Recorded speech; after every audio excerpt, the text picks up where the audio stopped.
Robert Atsushi. La contraception.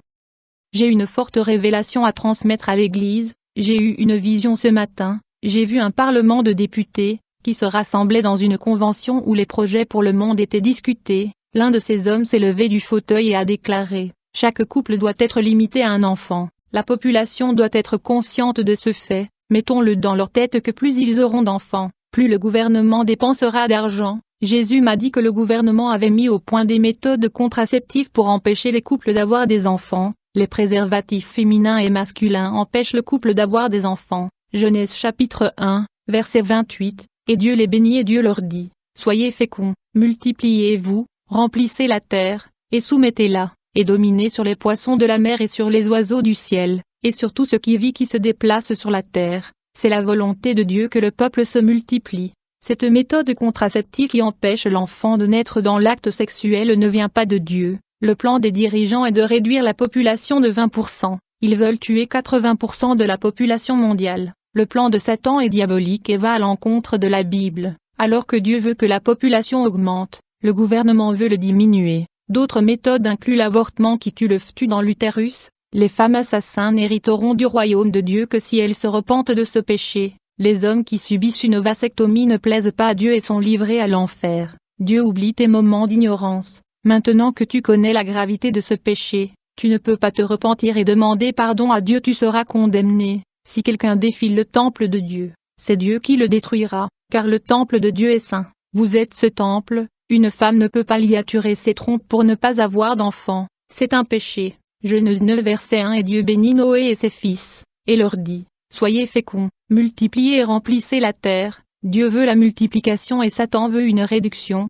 Le gouvernement sait que le désir de Dieu est de se multiplier et ils ont créé ces méthodes pour aller à l'encontre de la parole. Si vous êtes chrétien et que vous blessez cette parole, vous êtes déjà dans le péché. Tout ce qui empêche la naissance de l'enfant ne vient pas de Dieu. Ma femme et moi n'utilisons aucune méthode de prévention de la grossesse. Nous avons une fille et jusqu'à présent, aucun autre enfant n'est né. Nous avons prié Dieu qu'il ne laisse pas un enfant naître pendant cette période difficile. Et Dieu n'a pas permis cela, parce qu'il est le Dieu qui ferme et ouvre le ventre de la mère. Dieu a ouvert le ventre de Sarah et Anna. Nous n'avons besoin d'aucune méthode pour éviter les enfants. L'homme et la femme ne font pas d'enfants. C'est Dieu qui forme l'enfant dans l'utérus. Qui a formé Adam? L'homme ou Dieu?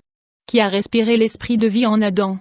C'est Dieu qui insuffle l'esprit de vie dans le ventre de la femme et forme un enfant. Il lui faut juste le matériel génétique de l'homme et de la femme pour former une vie. C'est comme un boulanger qui a besoin d'ingrédients pour faire du pain. Tout ce qui ne convient pas à la fabrication du pain l'abîmera s'il est jeté dans la pâte. La même chose est le contraceptif qui tue le matériel génétique de l'homme et perturbe la formation de la vie. Dieu veut former une vie et vous voulez l'arrêter. Jésus m'a révélé que ce poison contraceptif tombe dans l'utérus et provoque la stérilité et développe un cancer dans la cavité utérine. Ce fut une révélation que Dieu m'a dit de livrer. Je vais raconter les visions que j'ai reçues de Dieu. J'étais dans l'église dans l'esprit lorsque le peuple louait Dieu. La voix du Saint-Esprit m'a parlé en disant que les enfants de chrétiens sont incités à faire le mal à travers des enfants diabolisés qui poussent les enfants de l'église à pécher. L'un de ces enfants, âgé d'environ 10 ans, est venu visiter l'église. Le démon qui a utilisé cet enfant pour divertir et distraire les autres enfants s'est manifesté. Dès que ce démon se manifesta,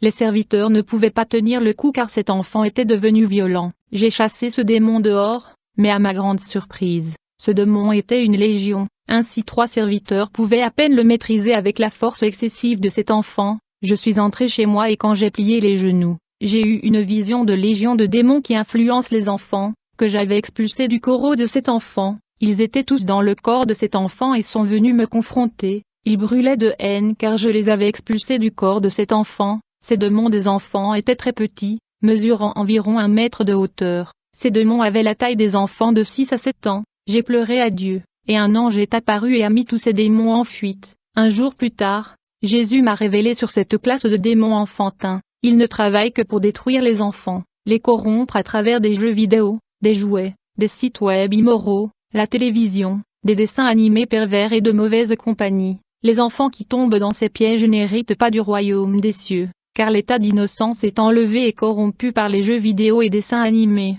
comme en Éden lorsqu'Adam qui était pur et innocent est devenu impur, tout comme le paradis a perdu son innocence face au mal, il en va de même pour les enfants. Je dis aux parents de veiller à ce que leurs enfants se fassent des amis. Un ami malfaisant peut amener un enfant à la perdition et le transformer en une personne mauvaise qui pourrait à l'avenir causer la destruction d'autres familles. Hérésie. Puis j'ai eu une autre vision, j'ai vu des esprits de l'erreur, qui traînaient des multitudes d'âmes au travers d'hérésies doctrinales. Une fois que les gens entrent dans la tromperie, ils perdent la force de combattre le mal en étant emportés par ces courants doctrinaux de l'enfer. Dans la vision, j'ai vu des bergers aux yeux percés, et les serviteurs de Dieu ont essayé d'avertir ces bergers, mais ils ne voulaient pas voir la vérité discréditer leurs fausses doctrines, préférant suivre leur doctrine qui mène à l'enfer. J'ai vu une classe de démons qui avait la fonction d'entrer dans le corps des gens au travers de fausses doctrines. J'ai vu une autre classe de démons pénétrer dans le corps des gens par le transfert d'onction des faux prophètes. Une autre classe entre dans le corps du peuple à cause du langage qui cause la division. Les chrétiens qui prennent part au commérage des moqueurs, bavardage et parlent de sujets qui ne plaisent pas à Dieu reçoivent également ces démons. Il y a des chrétiens qui pensent avoir été sauvés et pourtant ne se sont pas libérés. Ils sont contaminés par le péché et spirituellement morts. Ils ne sentent plus la présence du Saint-Esprit. Ils ont perdu leur amour pour Dieu et traitent le péché comme une chose normale et non comme une abomination. Fausse Église. Dans la vision, j'ai vu des démons dans une réunion en train de parler de sectes et de fausses églises. L'un d'eux a déclaré: nous nourrissons leurs âmes de nos enseignements. Nous avons de grandes religions qui travaillent en notre faveur. Nous pénétrons dans les églises par de fausses doctrines. Les bergers diffusent nos enseignements en empoisonnant le corps du Christ. Nous entrons très lentement dans les vraies églises sans qu'elles en aperçoivent. Des églises qui sont fermées aux choses du monde et interdisent tout mettent déjà nos paroles dans la bouche de beaucoup de personnes sans qu'elles sachent qu'elles prêchent déjà notre doctrine. Notre théologie qui est entrée dans de nombreuses églises lors de services de culte enseigne que rien n'est un péché. Nous utilisons nos agents pour prêcher nos concepts de nouvelles doctrines. Comme les bergers ne veulent pas, ils appellent nos à prêcher, et les enseignements de nos agents sont déjà copiés par des pasteurs sérieux, et l'Église se nourrit de notre nourriture. Prenant possession du faux enseignement, nous sommes responsables de nombreuses doctrines disséminées dans les églises. Nous construisons un peuple basé sur les fausses doctrines qui font déjà partie de nombreuses églises. Ils grandissent dans notre grâce et dans notre connaissance. Nous développons une nouvelle église loin de ce que les apôtres avaient prévu. Notre enseignement vient avec l'obscurité pour aveugler la compréhension des bergers. Il y en a peu qui prêchent la vérité et il y en a beaucoup qui prêchent le mensonge. Le véritable évangile est de plus en plus rare dans les églises. C'est une victoire pour nous. Nos enseignements règnent dans les églises. Mais le véritable évangile est égal alors, il est dur à trouver. Nous contaminons les saints dans le corps du Christ, nous envahissons leur territoire et nous gagnons de plus en plus d'espace. Les chairs et autels sont déjà les nôtres et nous sommes assis sur la chaise de leurs autels des églises. L'internet est rempli de notre prédication qui est transmise aux églises. Chaque fois qu'ils se nourrissent de nos enseignements, ils se nourrissent de notre nature, parce que nous avons la fausse doctrine. Nous sommes dans les actes prophétiques de la chair. Nous sommes la théologie de la confession positive, nous sommes la théologie de la prospérité, nous sommes la théologie de la guérison et le miracle sans salut, nous sommes la théologie de la délivrance sans repentance, tout comme l'homme juste dont la parole produit la vie, mais notre parole produit la mort. Nous sommes la vérité mêlée au mensonge, nous répandons de fausses prophéties, de fausses révélations, de faux miracles et de fausses guérisons, et les gens de l'Église ne savent pas discerner ce qui est de Dieu et ce qui est à nous. Ils passent inaperçus et nous semons la confusion dans les églises. Nous avons la fausse nouvelle naissance de ceux qui deviennent des églises qui se prostituent avec Satan. Cette nouvelle naissance spirituelle ne vient pas de Dieu mais du diable. On ne peut pas naître de nouveau où le mensonge est prêché où on cache la vérité. Cette génération qui a le faux évangile a aussi produit une fausse nouvelle naissance qui vient des ténèbres.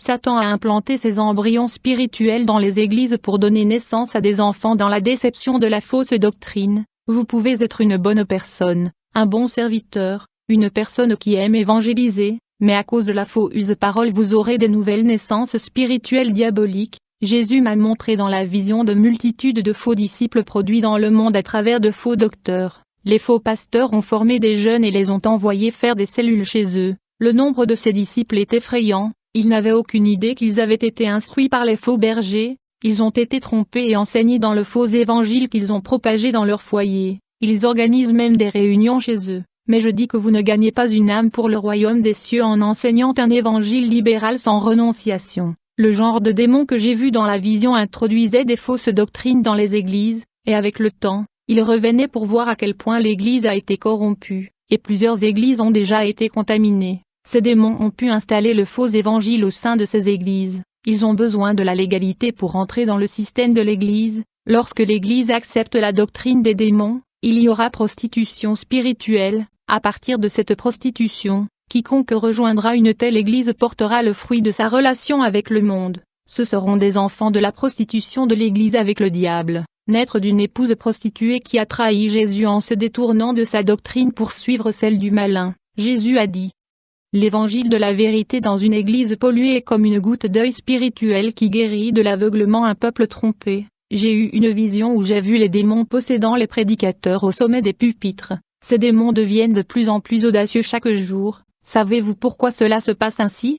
Parce que l'Église a perdu son discernement, et ne voit plus le mal qui a pris contrôle du Saint-Autel. Autrefois, l'autel était digne des serviteurs de Dieu. Aujourd'hui, ce n'est plus comme ça. Les démons travaillent dans l'esprit de nombreux pasteurs pour transformer la vérité en mensonge. J'avais une vision du diable tenant un livre évangélique à la main. Jésus a dit que la vérité mêlée au mensonge se trouvait dans ce livre et que personne ne le remarquait. Un mélange de deux types d'eau ne peut pas sortir d'une seule source. La lumière ne peut pas non plus être en communion avec les ténèbres. Comment la vérité peut-elle se mêler au mensonge? Pour ces diables tout est possible. Le bien et le mal sont en alliance. Ces démons sont intelligents. Ils savent qu'ils ne peuvent pas détruire la vérité et se débarrasser des églises. Je te dis aussi que tu es Pierre et que sur ce rocher je bâtirai mon église, et les portes de l'enfer ne prévaudront pas contre elle. Le plan de Satan n'est pas la guerre mais l'union en faisant alliance de l'Église avec le monde pour l'affaiblir, unir le mensonge avec la vérité pour détruire la saine doctrine. J'ai eu la vision d'un livre évangélique, et des serpents sont sortis de ce livre évangélique quand les gens l'ont ouvert. Ils ont été piqués et le venin des serpents a pénétré leur âme. C'est comme ça qu'une Église est contaminée par une fausse doctrine. Ces démons implantent ces graines dans le cœur des gens par de fausses prédications. Ces graines poussent dans leur cœur et deviennent des arbres stériles. À l'intérieur du livre, j'ai vu des serpents sortir, j'ai vu l'obscurité dans les lettres. Les démons qui sont sortis de ce livre sont des esprits trompeurs travaillant au sein de l'Église qui portent leurs enseignements. J'ai vu la capacité d'un démon à utiliser des signaux. J'ai eu la vision d'une Église qui vit en prière, mais ils ne vivent pas la parole et sont libéraux. J'ai vu un chrétien faire une prière pour défier les démons, et à l'intérieur de cette Église, j'ai vu une classe de démons avec des couvertures en forme de carapace de tortue. Leur corps était recouvert de cuir. Je n'ai jamais vu ces démons auparavant. Les prières de ces croyants qui sont dans le péché battent la carapace de ces démons et tombent au sol. Ces coquilles ont résisté aux prières de cette Église, et ces démons ont rigolé et ont dit que l'Église était déjà dominée. Des démons prédateurs. Cette classe de démons est allée dans une autre Église. Mais cette Église était sérieuse et les démons sont restés à l'extérieur car ils ne pouvaient pas entrer. Ils étudiaient cette Église pour la détruire. J'ai regardé comme ils ont regardé avec haine ce ministère. Jésus a dit que ce sont les démons prédateurs des chrétiens. Ils sont conçus pour abattre les grands hommes de Dieu et les mettre hors de circulation. Sans berger qui prêche la vérité,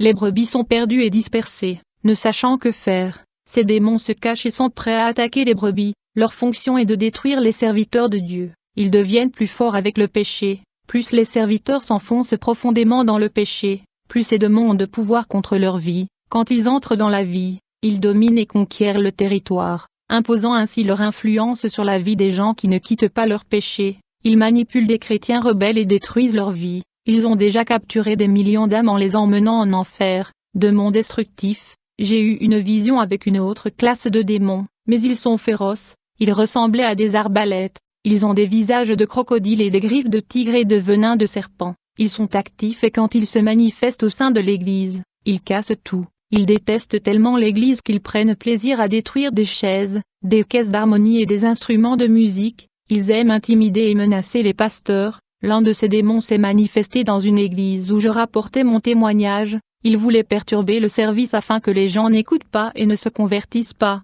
Je devais l'immobiliser spirituellement pour ne pas blesser les gens et j'ai l'expulsé. Démon secretif. J'ai eu une autre vision où j'ai vu une autre classe de démons. Ceux-ci sont très doux et n'agissent pas comme des bêtes, mais ils sont plus dangereux avec une grande force destructrice. Ils n'aiment pas parler à l'intérieur de l'église. Alors tout le monde pense que tout va bien. Ils préfèrent agir en secret sans que personne ne s'en rende compte. Ils n'aiment pas apparaître ou révéler leurs plans. Ils vont dans les églises et étudient comment faire tomber les bergers. La cible de ces démons sont les serviteurs les plus forts et plus spirituels. Étant donné que les charnels sont déjà tombés, ces démons luttent contre ceux qui sont spirituels. Une autre classe de démons que j'ai vue était assez forte. Ils avaient une couche visqueuse sur leur corps. Quand ils possédaient de corps, ils sont résistants. Ils ne quittent pas les corps des gens facilement à cause du péché. Le péché dans la vie des croyants nourrit ces démons, et ces démons n'aiment pas non plus se manifester. Et beaucoup de chrétiens sont possédés par ces démons. Le fait qu'ils ne se manifestent pas chez les croyants ne signifie pas qu'ils ne sont pas là. Vous qui m'entendez peut être possédé par l'un de ces démons et ne pas le savoir car ils ne se manifestent pas. Si vous vous repentez avec honnêteté et vivez une vie de prière, il sort de votre vie. Ces démons ressemblent à l'élastique collant car ils n'aiment pas quitter leur demeure. L'une de ces démons s'était manifestée dans mon ministère et il ne voulait pas quitter la vie d'un ancien qui me rendait visite. J'ai expulsé ce démon qui s'était battu pour ne pas partir,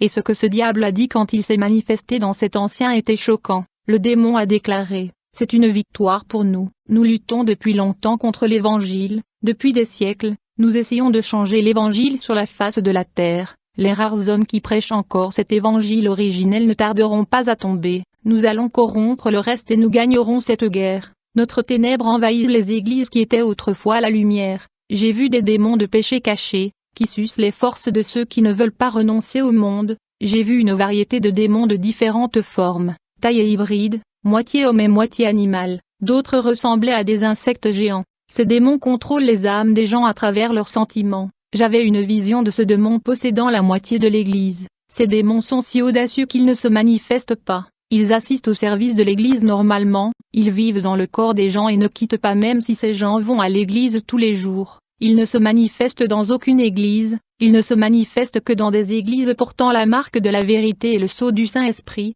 Ces démons se manifestent seulement avec la présence de Jésus, à travers l'onction émanant de Jésus, dans une église sainte caractérisée par la prière. De tels démons ne peuvent pas résister et se cacher et doivent partir. Toutes les églises n'ont pas l'autorité de Dieu pour expulser cette classe de démons. Il y a peu d'églises qui vivent la vérité, c'est pourquoi ces signes ne se produisent pas. Ces jours-ci, nous sommes témoins d'une variété d'églises faibles sans aucune onction pour chasser les démons. Des églises qui ne se sanctifient pas, peuvent-ils chasser les démons?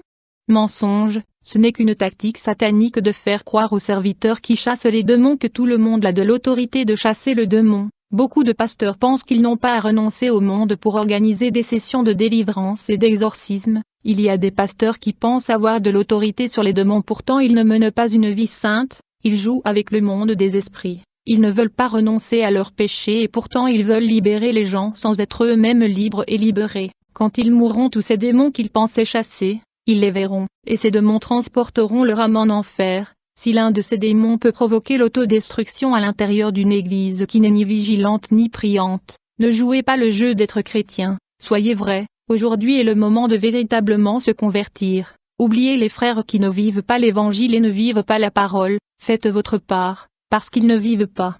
Voulez-vous imiter leurs fausses œuvres? Soyez la lumière de votre église et faites une différence, car beaucoup seront libérés au cours de votre vie. Acceptez toutes les preuves sans vous plaindre et franchissez les obstacles. Il n'y a pas de légion pour arrêter son travail, pour lutter contre les forces du mal, pour dénoncer le mensonge parmi les gens avec la parole. Les pasteurs nourrissent les gens avec la vérité. Aucune âme ne veut aller en enfer et tout le monde veut être sauvé. Les pasteurs ne copient pas les faux enseignements des loups dévorants. Ouvrez vos oreilles spirituelles pour entendre ce que l'Esprit dit à l'Église. L'évangile de la vérité construit un esprit spirituel, l'esprit du Christ, et prépare même le troupeau contre le faux évangile. La vérité nettoie le troupeau de péché pour les préparer à l'effusion du Saint-Esprit, donner aux gens une onction céleste, renforcer le troupeau et se préparer en tant que soldats de guerre. L'évangile de la vérité guérit les plaies de l'âme, se nettoyant à l'intérieur et à l'extérieur.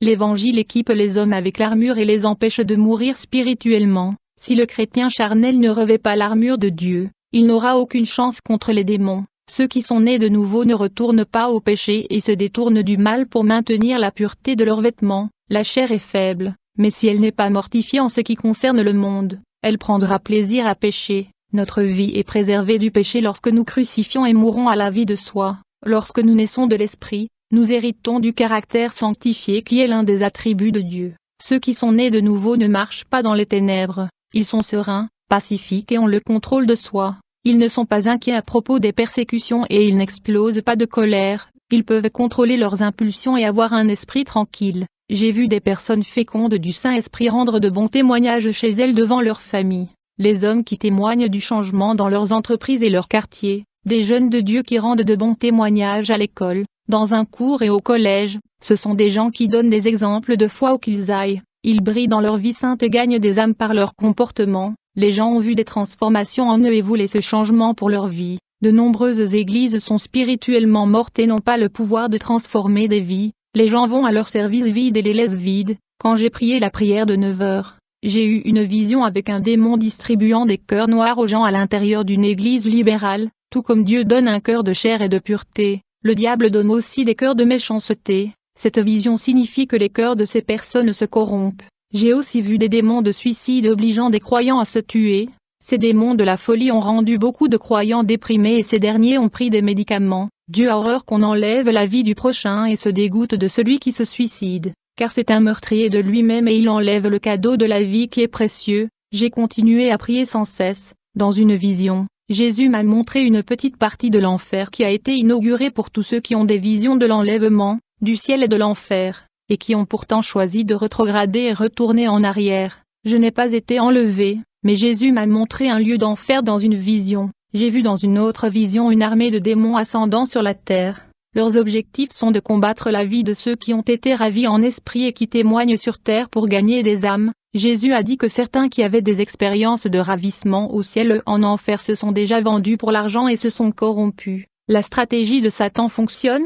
J'ai un avertissement de Dieu à ceux qui ont été ravis en esprit: s'il dévit de l'épée de Jéhovah descendra. Une fois que Jésus vous a révélé les mystères du monde spirituel, vous ne serez plus considérés comme innocents. Plus on vous en donne, plus on vous le demande. La place de l'enfer réservée à ceux qui ont vécu des expériences d'extase est prête à accueillir ces nouveaux résidents. Seuls les soldats du ciel qui n'abandonnent pas leur salut gagneront la guerre. J'ai eu une vision des démons jetant des fléchettes dans l'esprit de nombreux chrétiens. Les mois plus tard, j'ai été persécuté par ces démons. Ils se sont soulevés contre moi lorsque je me suis battu pour les âmes en Afrique, mais ils m'ont poursuivi jusqu'en Europe. Ma femme va raconter comment un démon a pu la confondre. Robert a voyagé en Afrique, est arrivé malade et avait la fièvre jaune. Il ne pouvait pas aller à l'église car il était malade et se reposait au lit. Je rêvais de lui marchant dans le champ vert avec Jésus et quelque chose a dit qu'il mourrait. Je ne lui ai pas dit, parce que je ne voulais pas le contrarier, mais c'est Satan qui l'a mis dans mon cœur pour ne pas mentionner le rêve, jusqu'à ce que j'aie le courage et les larmes aux yeux. Je lui ai parlé du rêve. Robert a dit, Satan a lancé une fléchette de rêve dans ton esprit. Je ne mourrai pas. Il avait raison. J'étais tellement inquiet pour lui que j'ai oublié de prier et le diable a eu accès à mon esprit. Lorsqu'un navire de la famille est faible, le diable trouve une fissure et crée des problèmes. Ma famille est établie en Christ à partir de mon père jusqu'à moi. Cela n'a pas été le cas pour mes arrière-grands-parents perturbés et qui se sont suicidés. Mon arrière-grand-père Hideki Atsushi s'est pendu. Il a suivi la religion Shinto. Mon arrière-grand-mère Sayuri Atsushi ne pouvait pas supporter d'être sans son mari. Hideki a pris plusieurs médicaments pour se tuer. Elle a suivi la religion bouddhiste. Ma grand-mère Yumi Atsushi a quitté le Japon pour s'installer aux États-Unis et a conquis l'âme de son mari, Takashi Atsushi, mon grand-père. Ils ont élevé mon père Kanzo Atsushi à l'église. La famille Atsushi a commencé à craindre Dieu. Mais c'est grâce à mon père que la vie de famille a changé. Mes grands-parents ne se sont pas efforcés d'être aussi complets que mon père. Pour préparer une église, le temps de la sanctification nécessite beaucoup de travail et une vie de profondeur avec Dieu. Ils ont revêtu l'armure de Dieu, de peur qu'ils ne soient souillés avec les flèches du péché, les démons défilant les églises. Jésus m'a dit, le diable ne prend pas la peine de sortir le croyant de l'église, mais introduit le péché dans l'église pour tout souiller. Beaucoup ont perdu le respect de ce qui est saint. Ils ont souillé la maison de prière avec des adorations simulées et je ne reçois pas leurs sacrifices impurs qui l'amènent à l'autel, je n'entends pas leurs prières. Psaume 66 2.18 Si je considère l'iniquité dans mon cœur, le Seigneur ne m'entendra pas. Les âmes qui vont les visiter, elles ne gagnent pas les âmes impies qui pénètrent dans leurs églises. Ces âmes qui visitent ces églises sont déçues par le manque d'amour et ne reviennent plus pour rendre visite. Ceux qui disent que je suis un chrétien sont mal avisés. Ils se trompent en croyant que les défunts sont ceux qui quittent les églises. Dans l'église où je suis pasteur, nous faisons un travail pour fournir des services spirituels. Les gens qui nous rendent visite pleurent sous conviction lors de la prédication deviennent des âmes affamées et assoiffées de Dieu. Ils sont rassasiés et leur esprit est renforcé. Le Saint-Esprit a visité les personnes vides, opprimées et déprimées qui viennent à l'église. Ils ont rendu leur vie, le Saint-Esprit a traité leurs âmes, rempli leur vide et renouvelé ses vies. Mon ministère dépend du Saint-Esprit, nous ne vivons pas un jour de culte sans lui. Quelqu'un a amené un chrétien en fauteuil roulant et Dieu m'a révélé qu'il allait être missionnaire. Je me suis plié le genou et j'ai dit, Seigneur, comment va-t-il faire la mission s'il est en fauteuil roulant? Jésus a dit, mets tes mains sur sa tête et dis une prière, je le releverai pour ma gloire et tout le monde saura que je suis le Dieu de cet endroit. J'ai fait comme Dieu me l'a dit et cet homme s'est levé du fauteuil roulant, et beaucoup d'âmes se sont converties cette nuit-là et l'Église ne s'est pas arrêtée à glorifier Dieu. Dieu a fait un grand travail pour ce paralytique, et il l'a relevé du fauteuil roulant pour faire la mission. La barrière qui empêchait cet homme de faire le travail était sa paralysie, mais Dieu l'a supprimée. Et aujourd'hui, beaucoup ont les jambes en bonne santé et ne veulent pas aller à l'église. Ils sont assis les bras croisés, observant le péché et voyant que beaucoup vont en enfer. Et après que cet homme paralysé ait marché, j'ai eu une vision avec un ange qui m'est apparu. Il est venu et a touché ma main et il a pris feu. L'ange a dit,